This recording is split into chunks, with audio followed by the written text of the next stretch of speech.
Deputy CM Pawan Kalyan Kurnool జిల్లాలో పర్యటించారు. పాణ్యం మండలం పిన్నపురం దగ్గర నిర్మాణంలో ఉన్న గ్రీన్ కో రెన్యూవబుల్ ఎనర్జీ ప్రాజెక్టును 5,000 ఎకరాల్లో విస్తరించిన గని సోలార్ ప్రాజెక్టును ఏరియల్ సర్వే ద్వారా పరిశీలించారు.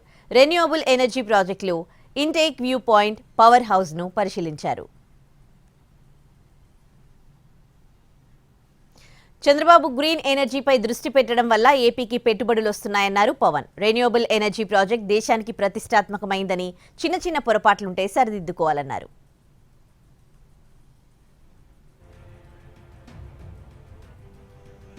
కడప, కర్నూలు, చిత్తూరు జిల్లాల్లో ప్రభుత్వ భూములు ఎక్కువగా ఆక్రమణకు గురయ్యాయని అన్నారు డిప్యూటీ సీఎం పవన్ కళ్యాణ్.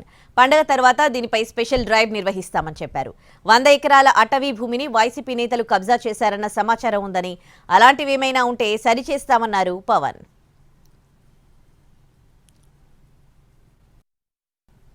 జిల్లాల్లో ప్రత్యేకించి చిత్తూరులో గవర్నమెంట్ భూములు కావచ్చు, లేదంటే ఫారెస్ట్ ల్యాండ్ కావచ్చు, చాలా అన్యాక్రాంతం అయితే ఒక స్పెషల్ డ్రైవ్ అయితే పెట్టాలి. అన్ని జిల్లాల్లో, కడప జిల్లాలో కానీ అన్నమయ్య జిల్లాలో కానీ ఒక స్పెషల్ డ్రైవ్ అయితే పెట్టాలి.